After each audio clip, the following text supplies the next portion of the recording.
Welcome to another episode of The Blank Canvas, a project brought to you by Blinko Solutions focused on AI and accessibility and building business infrastructure in real time. Today's episode is really interesting. We're going to be looking right into how to set up a Google panel for credibility and searchability. In the meantime, you'll get some unsolicited business anecdotes. I just came off a 5-hour sprint, pretty much building and mapping out shares and options and how that works with equity within a business when it gets funded. We're not covering that today, but my brain, as you can tell, recovering from this cold, is a bit more scattered than usual. That being said, no better time to go through these introductions. So what is a Google panel? Google panel, as you can see here, you search anybody's name, these little boxes show up, right? Now, when you search my name, you'll notice I do not have those boxes. Not yet, right? Goes to my LinkedIn, goes to my YouTube, right? Not my Instagram, not me at all. I wish I was I don't know if I wish. Senior director at Verizon. Yeah, these lose accuracy as you go down. So really, it's the first two links.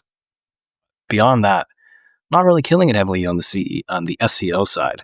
In terms of the business, like the business entity, we're the second link, of course, next to the competitive, actual Plinko gambling game. This one specifically focused on AI and automation with business. And that's about it. There's no other further mention. So you kind of notice this bridge, right? This kind of gap. And over time, I become increasingly aware of it. Obviously, I'm not encountering a lot of people interested in the actual game of Plinko. Nonetheless, what I actually bring to the table as an individual, I'll go big screen for this piece. Depending on when you ask me within my career point, I'll say a different answer. That's what anybody does. At my current intersection of work that I do, I find myself building sales infrastructure deep down in terms of lead generation as well as operation success and business development. And I have a wide kind of set of skills in this, purely out of muscle, out of experience. To root that in natural numbers and revenue, again, this is just the moment. I've driven, well over 24K worth of revenue in a 3-week sprint. These are just iterations, examples. 50K annual recurring revenue and operating profit. And I can dive into all these examples and use cases, but really, it only makes sense to do that if it's contextual to the job. So that's a good point. Currently, the way the workforce works with anybody really is a one-to-one basis, meaning if I'm applying for a position, I want to contextualize my experience to that position and how I perceive that job being done, right? Being done well. And the better I can articulate that, the better you as an employer, recruiter, manager, whoever, are able to kind of conceptualize and see what I would do in order to get that done. Today's a bit of a different approach because it's now one-to-many. Now, with one-to-many being the basis of credibility, context starts to get lost. So let's go through it. So the YouTube one, we've got that well set up. Right now, it's pretty much my main name. So far, we've been doing well. You can kind of see the gradual improvement time. Starting off, the thumbnails were rocky. It was rough. And you can see kind of the view count as well, being nominal. We're only getting better day in and day out. And so far, month 1 of doing this, 2.5 weeks, it's netted, I want to say 5 enterprise deals, right? Which is well over a potential 50K worth of pipeline deal. Again, potential. Only when it closes and signatures can I say it's revenue. So regardless, top of funnel, great mechanism of doing so. Another way of getting this kind of top of funnel awareness surface area is through LinkedIn.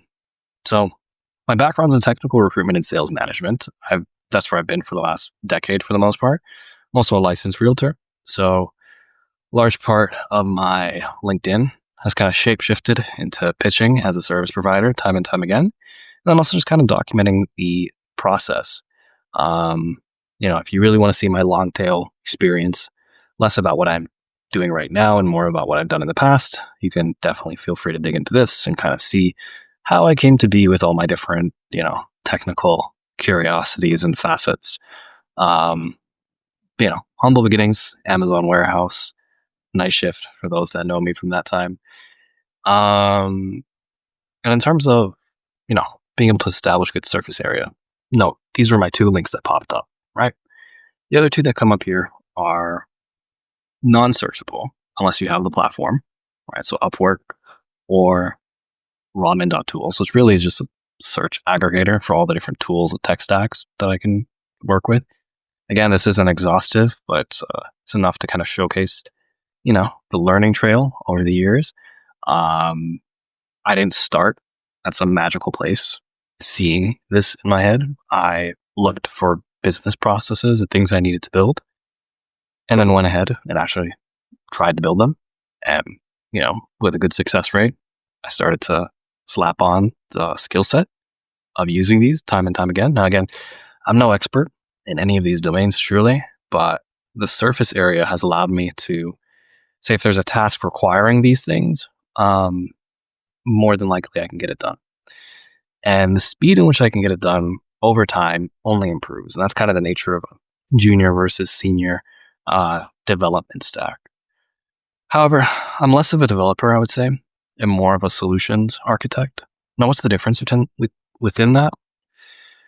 The developer, if you can imagine, actually builds in the code for the front end of a software, so the actual front-facing piece of it, or the back end, so the database, the math, the actual relational information.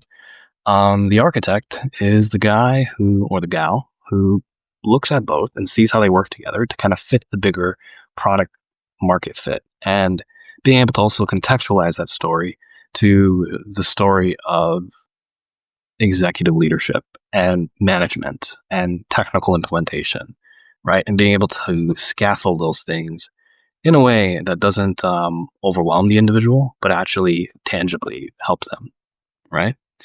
That's a large part of the YouTube front is me actually articulating that because I feel like it's an underspoken piece when it comes to business infrastructure. However, that doesn't translate on the mass scope of things. So surface area requires me to talk about that endlessly, right? And build the kind of brand around that piece. The Upwork side, as you can see, is like it's undertouched. A lot of my jobs will DM me from Upwork and then like move it off the platform, which doesn't help this count. I have way more than just one job on this. Yeah. So that also doesn't help in terms of searchability.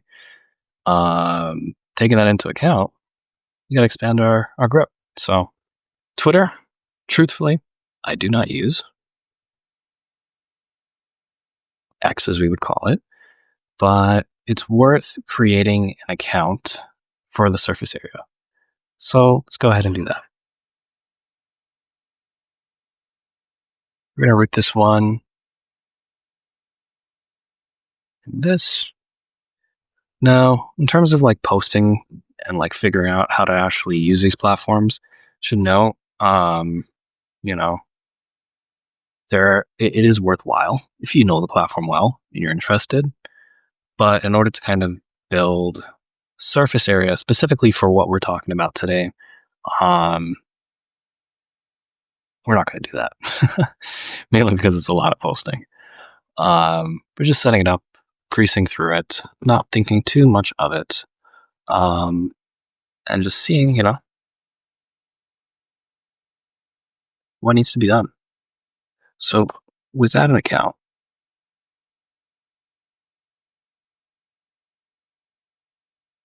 that's all we're doing. We're just setting this up right off the bat.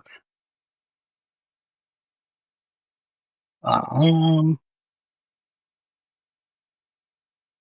then from there, continue to grow it. So I should note, I also have a Substack setup, which is very similar to Medium in essence. just not a paid subscription. There is the option for paying, but essentially what it is building a story around, what you do. And Substack specifically is kind of it's more of an interactive author experience in a sense. Interactive being that you can 1-to-1 or at least 1-to-100 build a relationship with the people that you're writing for. The way you do that is obviously writing. For myself, I have a background within writing and being able to articulate things in a very, rhetoric friendly way. And a large piece of that is like understanding the anecdotes and the arguments that we feed ourselves over time. For myself, like I mentioned, that surface area matters a lot. I do have an Instagram, it's a bit of a private one. TikTok, I don't intend to use soon. Facebook, I have a Facebook page. Again, underutilized. And Threads as well. Yeah, sure. This I'm not familiar with. Yeah. So, okay, cool. We're talking about startups and founders here. I wanted to actually touch upon this. So, accelerators and funding seeds. These are an interesting group of people that are recently entering my stratosphere a lot more. Back in my university days, I say university days, 2022, I got to basically accentuate my understanding a lot in terms of how startups operate. That allows me to see they wear a lot of hats. They work a lot of extensive hours, especially if they're growing something. So in order to actually make your profile competitive, a lot of that anecdote kind of follows a similar piece of that 1-to-1, how well can you connect to the other person, right? In terms of contextualizing, wrapping around like how can your experience work for them and help them in a way that's actually tangible. As you can imagine, when that experience gets convoluted and lost, in trying to cast a very wide net, but also a narrow, you'll notice that like a good amount of it can be, lost in translation. Over time, it's something I've been conscious of within my writing, and being able to actually bridge utility to people has been my underlying heart and soul. Like I very much do my best in making sure I'm helping people with the value of a minute. Speaking about the value density within recording, not just yapping, but saying something that could help somebody, right? Not just filling dead air to fill dead air, which sometimes it can seem like it with yappers like myself, but actually, helping people by speaking towards their needs. So for me, I see an opportunity with positions, especially with startups and accelerators,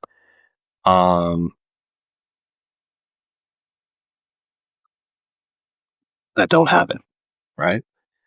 And being able to contextualize these things without having to think too heavily on like how do I show up? How is my sense of self, my narrative around self? How can I, make sure I can best orient that? It's overthinking. Long story short, it's overthinking. It's overexhausting yourself, and truthfully, it doesn't help anybody. So, with that as your frame of reference, you'll see kind of the concurrency that's happening here.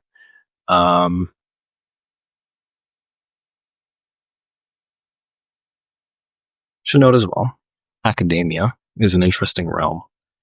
I used to be more, I want to say, involved within the academic side of things, and I'm speaking from like an academia standpoint. I find that if you are of the bread of producing a literature that impacts and helps people, you'll understand that curriculum design and actually breaking through noise, telling a story that's impactful and helps people, um, is what matters the most, right? The closer you can stay tethered to that, better you can understand how to truthfully like bridge things to people. If you don't have the underlying intent, you'll be shooting in the dark. It's kind of the idea, right? Um, it's a weird scroll bar being inverted. That's the idea. If you want to, if he wanted to, he will. That's what this means. If you are interested in actually, um, you know, bridging to the market, you have to take a vested care in what that market is needing. The more you can stay tethered to that, the more you can stay close towards like what kind of development are you truthfully looking to do, right? So with that as kind of the surface,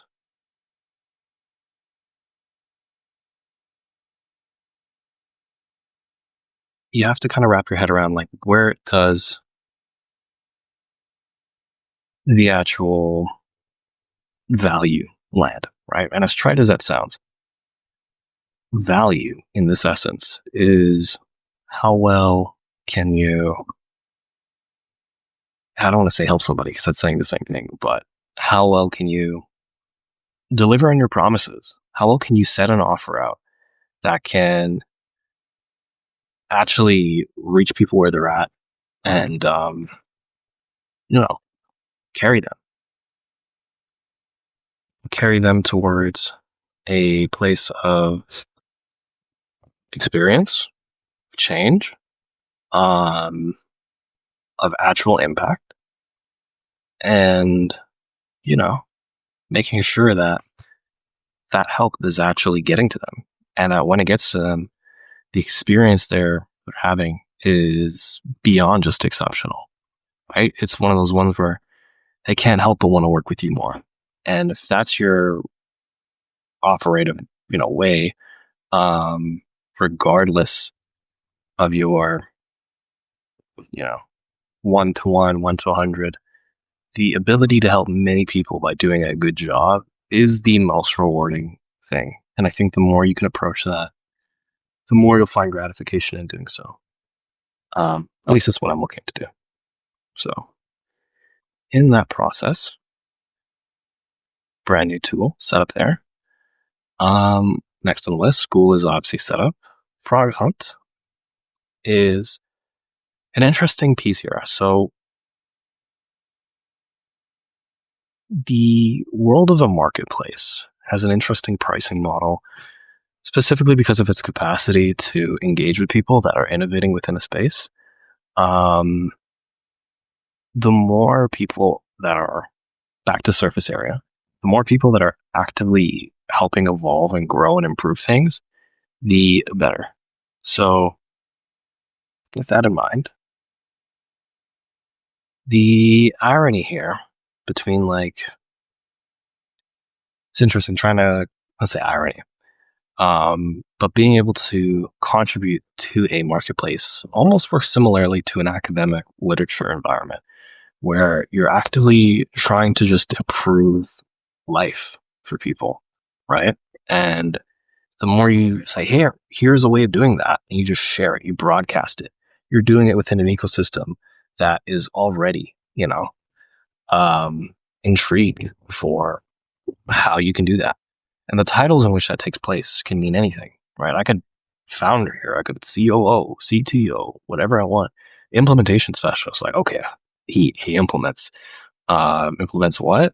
That's kind of the piece, right? Being able to create that story.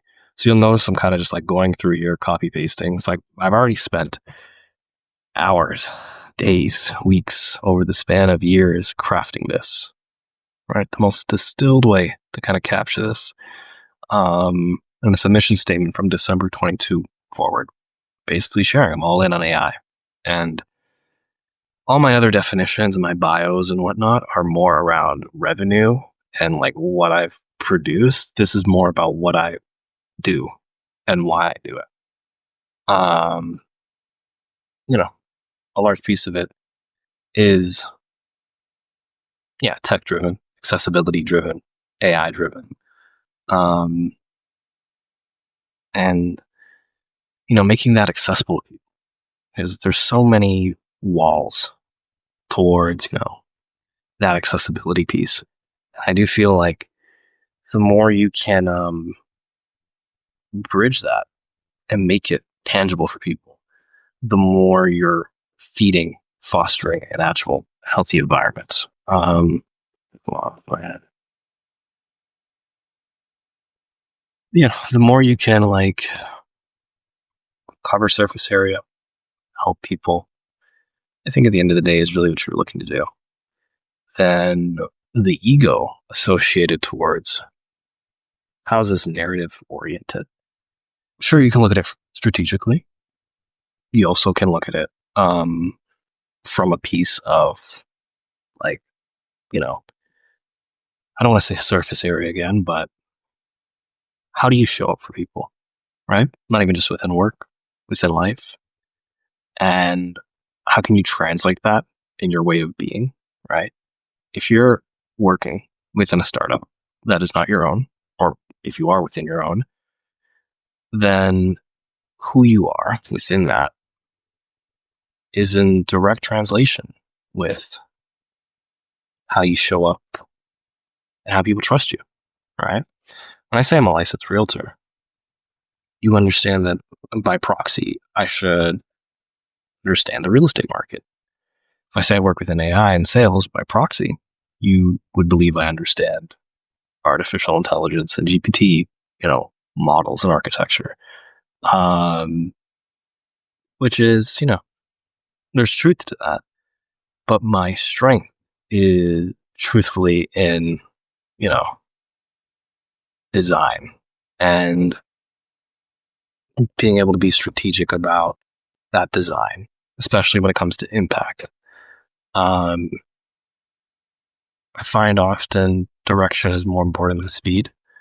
And over the years, I've done a lot of implementation work, done a lot of engineering, and kind of see where that kind of falls. So for me, being able to actively just, connect that where it matters most within literal infrastructure, right? Systems that depend on itself, get to actually do work that's fulfilling. So this one's an interesting piece. Google Scholar, I mentioned the academia and literature side of things. There is a real advantage to association, right? Now, I am an alumni.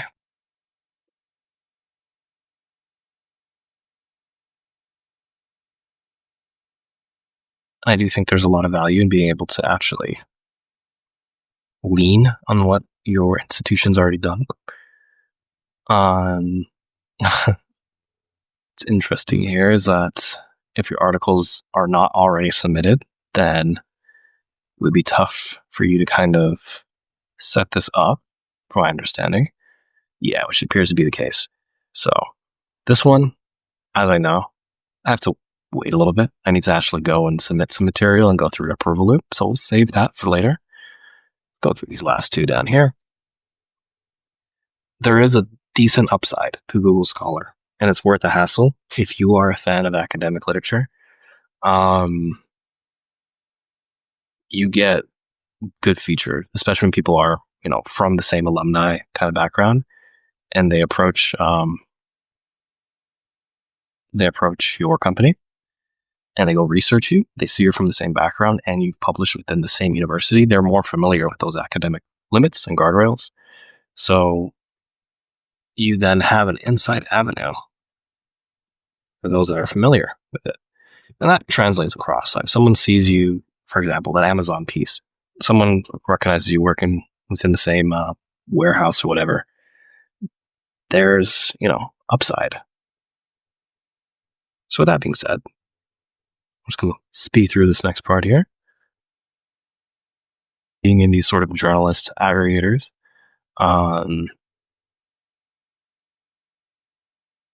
you see a direct advantage towards being involved in these sort of journalist aggregators.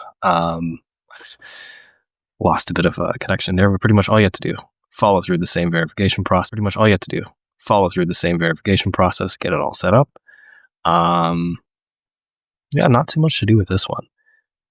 I am interested in terms of like publishing individual articles and contributing to this like database.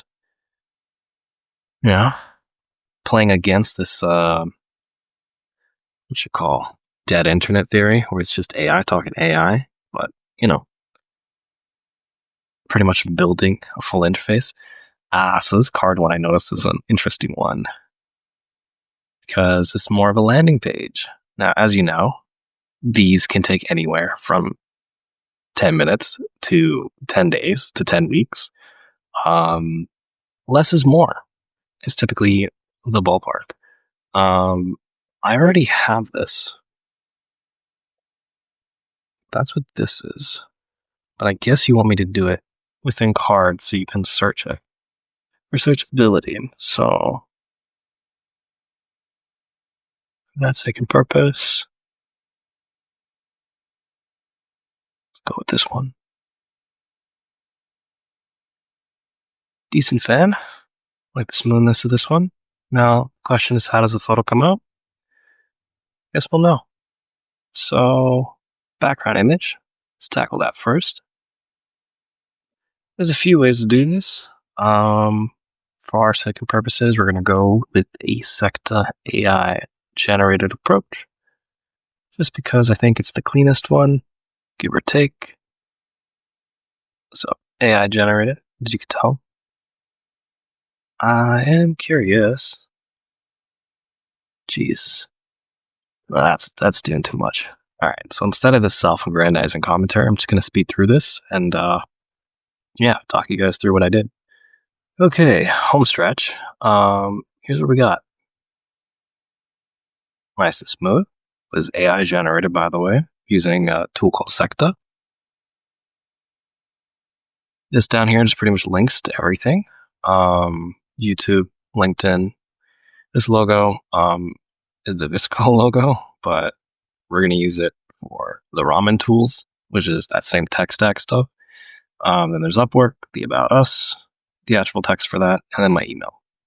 So nice and simple. We're going to go ahead, set this up to production. And then from here, basically that creates these backlinks that when somebody comes across this site, they're constantly kind of clicking through and, seeing what needs to be done. And then, this pretty much builds out the full panel. So from here, you just sort out this login stuff and I'll take you guys through it. Okay, so let's set up a different account. Here, profile. You're going to go ahead and publish it. Following the same notation. And then from here, running on the free plan, I'm less sort of on the production side, but very simplistic. So let me just go ahead and verify that. Lo and behold, officially verified. So now I have this, nice and smooth. So not too shabby. So should be worth noting. At the end of that, you're not just guaranteed a panel. You have to rank. So over time, these profiles, it's not mine, will slowly make themselves known. School ones there, they start to kind of rank and build their way up. The next sort of step is building out this sort of person schema and then publishing. So that's one of the important pieces behind Google Scholar. It's one of the most high leverage ones and probably the only one that has a reasonable guardrail for it. You have to publish original work in order to get noticed. So, we'll be tapping the sources for that. And then, keeping this going. So with that in token, stay tuned. This week, we continue to walk through more of this, finish out the questionnaire, and start to segment, run a campaign later in the later half of this week. Really showcasing the client acquisition side of things and how we're segmenting, how we're essentially, building this from the inside out. So until then, see you guys in the next one.